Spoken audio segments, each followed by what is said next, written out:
Hi, welcome everyone to our live broadcast with Florida Closing and Escrow and BOW, Brokers, Opens, and Tours Worldwide, bringing you the latest real estate updates weekly.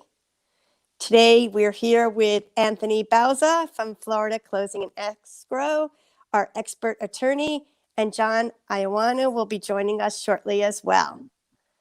So let's start with any updates pertaining to COVID and the stimulus, etc. Anthony? Yeah, so the relief bill, known as the American Rescue Plan, was signed into law last week by the president. So the 1,400 per person stimulus checks, including 1,400 per dependent, have already begun to go out since Sunday. And each day since, another round of direct deposits has gone out. After the direct deposits, then they'll start issuing out checks. They'll also be issuing the EIP cards, which is basically like a prepaid debit card. So anyone can go to the IRS website and they have a Get My Payment tool. You could enter your information and basically you could track your stimulus to see when it's going out, the method that it's scheduled to go out, and basically track its receipt. In addition to this, some much needed tax relief was also passed in the bill.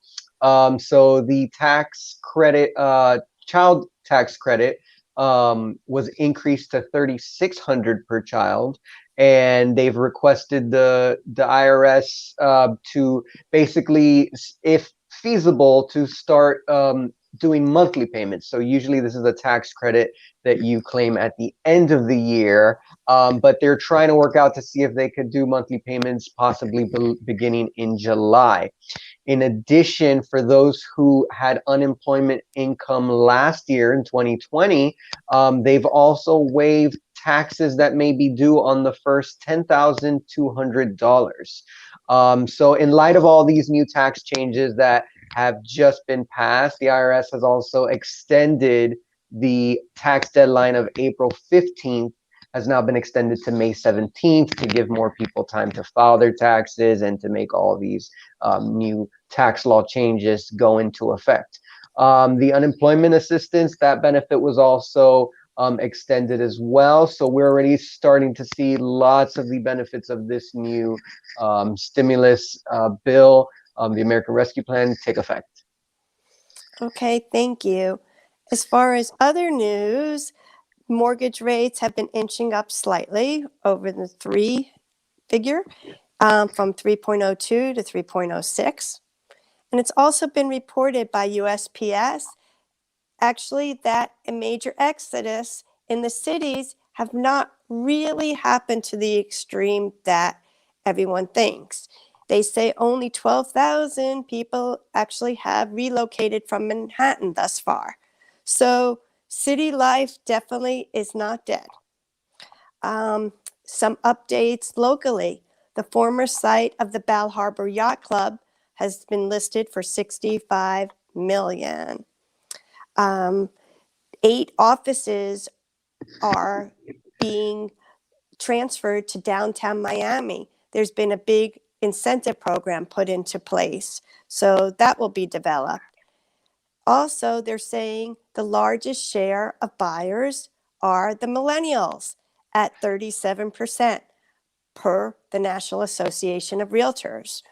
The 23 to 30-year-old category cites the real estate agent as being their primary source of information. Even though people are doing searches online, they still credit the realtor as being extremely important in their search and final decisions and assist through the buying process, as many are first-time buyers. This category also uses a lot of virtual showings and tours, and many buy sight unseen. And not all are married, and their most important concerns are being close to the family and close to work, even though many work remotely. Hi, welcome, John Iowanu. And if you want to elaborate on some of the good news with, I know there's many offices, 8 being relocated to downtown Miami. Yeah, Basically, the market is still hot because of low interest rates. We probably heard recently that mortgage rates are starting to climb a little bit. Just to update you on that, the average 30-year fixed rate mortgage right now is at 3.06. It increased from 3.02. So it's not time for buyers to freak out yet that the mortgage rates are jumping really high. They're moving slightly, but ever so slightly. So it's a 0.04% increase. So it's still a great time for buyers to buy with these historically low interest rates. The rate last year comparatively was 3.36, and 3 years ago was 4.46. So interest rates are still really low. Miami-Dade is doing a great job of trying to bring different companies into South Florida. They've started a program called Follow the Sun, where at least 8 companies have signed up. It's basically an incentives program to move their offices to downtown Miami. These companies that have agreed are going to create at least 684 jobs in downtown Miami over the next 3 years, with an average salary of $162,000. So the market in Miami is going to remain hot, which is great news, and it's going to do so for the next several years. Just a couple of these types of companies that are coming down are financial services firm from New York, obviously. Healthcare technology companies are coming in. Education technology companies are coming in. A Connecticut-based hedge fund is coming in, and also a healthcare technology firm. They're all coming into Miami. So the important thing to know is when you do see these stats or headlines of these companies, obviously it might be a good idea to market in that area and see if you can pick up some of those potential buyers coming into our area. Thank you. And to assist, Florida Closing and Escrow is very experienced. Our staff speaks several languages. We'll conduct closings in our office, curbside, or any location. We can do online notarization if people are from out of state, out of country, etc. And we're here to assist you. We're the only title company in Sunny Isles. But again, we're remote, mobile, paperless, digital, and we'll assist in any location as needed. And we can help with hand-holding as needed, including with first-time buyers, and many of the millennials are. So if you need to contact us, it's 1-800-FL-CLOSE, and we are happy to help you with our experienced staff. We have the 2 expert attorneys and a great team. And I'm here to assist you as the marketing liaison and with novel marketing tools as well, such as the live simulcast broadcast for showings and/or opens. So let's talk further about the millennials. A study has reported that 44% of millennials would buy a home from photos alone. The Clever Real Estate Survey, with 1,000 respondents, said that COVID has accelerated millennials wanting to purchase a home. So, Anthony, if you can elaborate. Yeah, so that survey of millennials by Clever Real Estate revealed some interesting statistics regarding the millennials' willingness to become homeowners. Millennials face many obstacles such as student loan debt, stagnant wage growth, and booming home prices. However, the pandemic and the drop in interest rates have pushed the group from the sidelines and push them to purchase before rates and prices go up again. So in the survey, 30% of respondents said that the pandemic is what pushed them to begin house hunting earlier than they had originally planned. And 71% of millennials were willing to purchase a fixer-upper, and 80% could be persuaded to purchase a home completely sight unseen. Of those willing to purchase a home sight unseen, 59% of those said they'd need someone to tour the home on their behalf, for example, a virtual tour. And 29% said that they would need nothing more than just photos or a virtual tour. And almost 44% said that listing photos enough would be enough for them to make an offer. So although sight unseen deals are a way to beat out the competition, the historically low interest rates are particularly the main driver behind millennials' current home buying practices. And currently, 4 times as many millennials from 2019 to 2020, from 11% to 40%, are saying that interest rates are the biggest factor in their decision-making process. Even with lower borrowing costs and lower interest rates and the willingness to purchase cheap homes and homes sight unseen, millennials are still, however, having a difficult time purchasing a home. And this is more due to the majority of them not being able to provide a 20% down payment, and millennials being more likely to offer a down payment of 5% or less. So the report also said, though, that the new round of stimulus checks, the other benefits such as extending student loan forbearance, have put them in a slightly better spot, have allowed them to save, and has put some of those financial anxieties aside. But they are a very large group and they have a very large home buying potential. Okay. Now, John, if you could share with us 6 tips for working with this largest pool of home buyers. Yeah, definitely. As Anthony said, this is now the largest population of home buyers in the U.S. So where the home buyers go, the realtors should follow, right? So these historic low interest rates, as I mentioned, advancements in remote work and growing families are basically motivating the millennials to stop renting and finally purchase a home. So it's important for realtors to understand who they are and how they search for realtors and homes. And here are a couple tips. So number one, very, very important, give yourself a digital makeover. Millennials grew up using technology and used to having it in all information they need at their fingertips.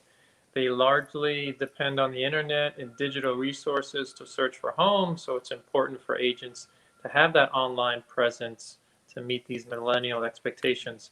Make sure you have a beautifully designed or user-friendly website that showcases your services and properties. Millennials also use, obviously, social media to search for properties and services. So agents should have more than just a website. You should also have high quality programs or apps like Facebook, Instagram, and even TikTok is a big thing that they're using now. Next is so what are they looking for? They're looking for bigger homes and bigger backyards.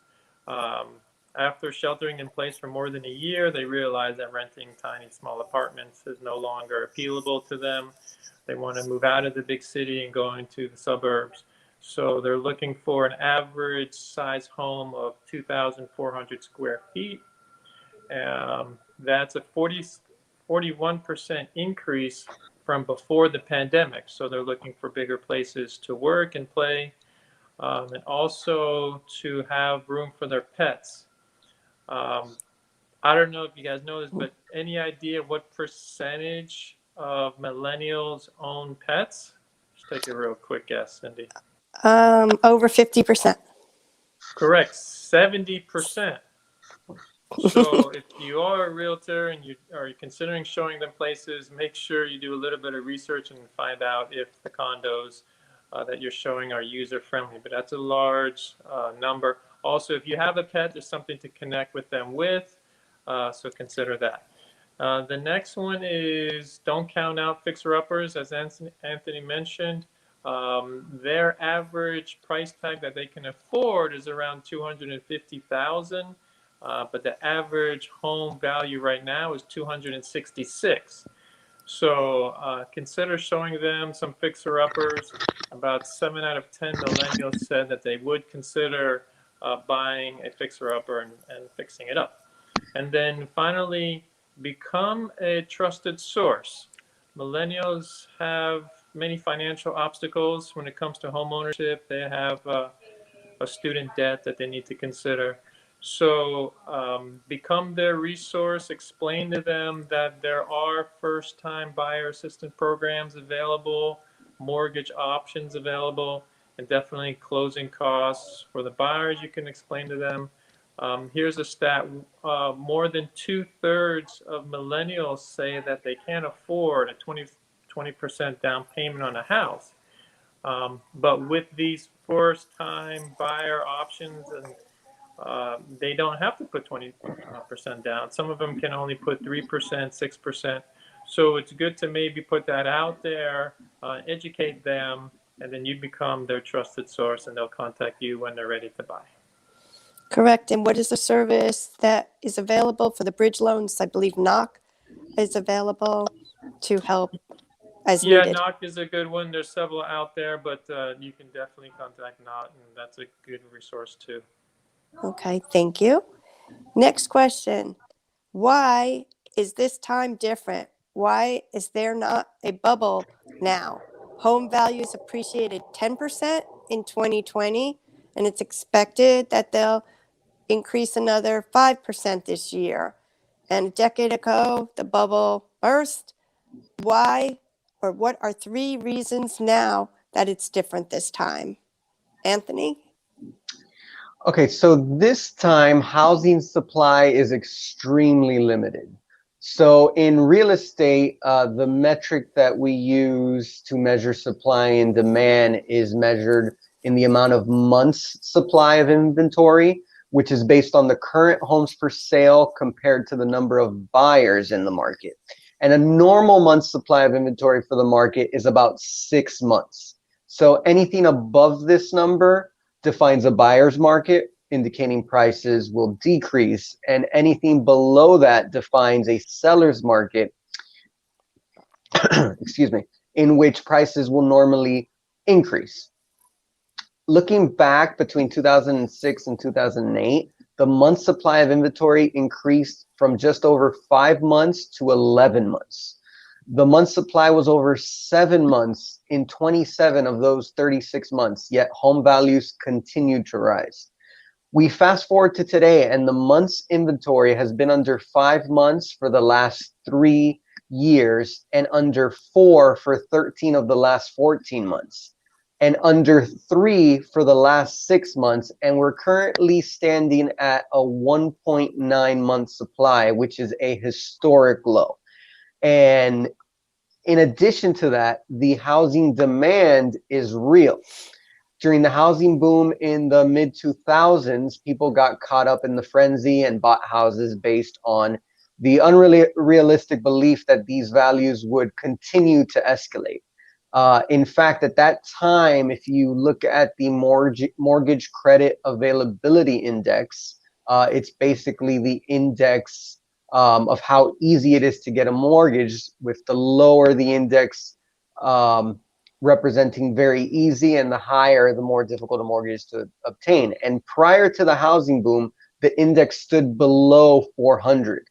And in 2006, it hit an all-time high of over 868. Just about anyone could get a mortgage. Today, the index stands at 122.5, which is well below even the pre-boom level. So this demand is real. It's not fabricated like the prior time. And millennials, which are the largest generation in the country, are now coming of the age to where they're marrying, having children, settling down, and now have the opportunity and the push with these lower interest rates to pursue home ownership. Lastly, this time around, households have plenty of equity. During the housing boom, it wasn't just purchasers who got caught up in the frenzy. Existing homeowners basically used their home like ATM machines. So there was a wave of cash out refinances, which allowed homeowners to leverage their equity in their homes at the time. And it's estimated that from 2005 through 2007, Americans pulled out almost $824 billion in equity. And that left many homeowners with little to no equity in their homes at a critical time when prices began to drop. And many homeowners found themselves in a negative equity situation where the mortgage that they owed was higher than the value of their home. And that then led to default on payments and an avalanche of foreclosures.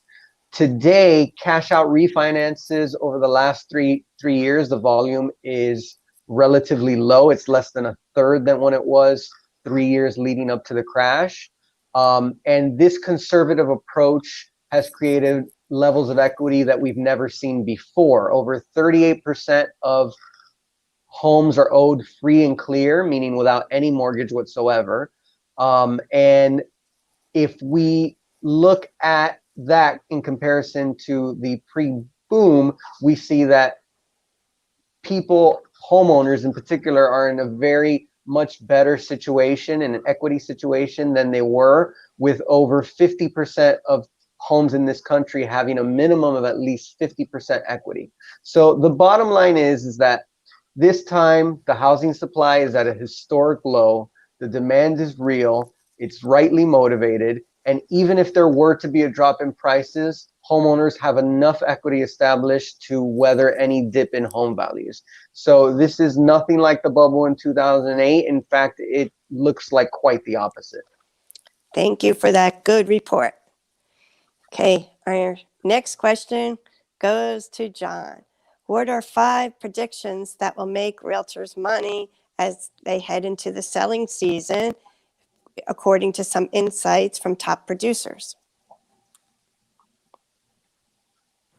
So we'll begin to see an impact from the increased vaccination rates.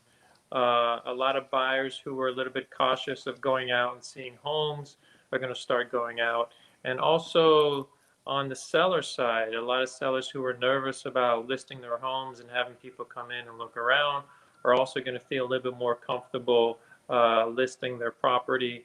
So this is going to be more of a trickle than a wave for the time being, but it's definitely going to continue on as a seller's market. Number 2 is the market is going to remain hot. The market will continue to favor sellers. Buyers who've been waiting to move are going to see prices continue to move up, so they're going to be eager to maybe to pull the trigger and buy one of these properties. The ability to move fast, maybe removing some contingencies and making offers with cash are going to be even more critical than before. So realtors should definitely discuss the options with the buyers with regarding different types of contract offers to make. Number 3 is buyers will continue to flock to the suburbs. The remote working from home is a big thing. Them realizing that they don't need to be in a big city in tight quarters with their family definitely is spurring them to move out to the suburbs. They're rethinking the concept of home, which is now more workspace, exercise space, cooking space, and homeschooling for their kids.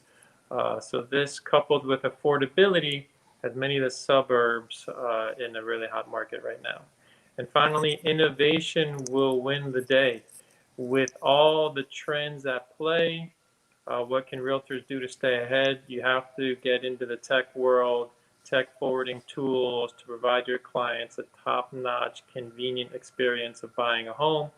And the best way to do that is to contact Cindy with her virtual tours and tech options. Correct. Thank you. I'm happy to assist you, and we can also help you target demographics, geographics, and whoever you want your audience to be with your tours and for showings, which could be private as well. And if you're camera shy or video shy, there are options for narration and or not being on screen and just showing a tour of the property. So there are many options available, plus the 3D tours and virtual staging and digital marketing, etc. So please contact me to assist you, and we're here to help you from contract to closing. And as John and Anthony reported, it's a hot market. In fact, two more celebrity updates are Tommy Hilfiger purchased a home in Palm Beach for $9 million. And what's called now American's billionaire Bunker had a sale of a home for $27.9 million, which is a record $6,492 per square foot. And that's on Indian Creek Island, which you're probably aware is where Tom Brady just purchased, and Ivanka Trump and Jared Kushner.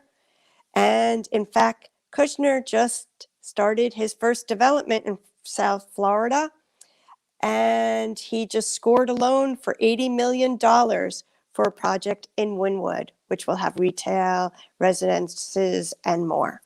So we're definitely in a hot area, and we're very happy to assist you and increase your success. So stay tuned for our next broadcast next Thursday. It will be on an update about FERPTA, as well as online notarization and other ways to increase your sales. So thank you for joining us. Anyone want to add anything? No? Okay, thank you to John, and thank you to Anthony, and to our viewers, clients, and friends.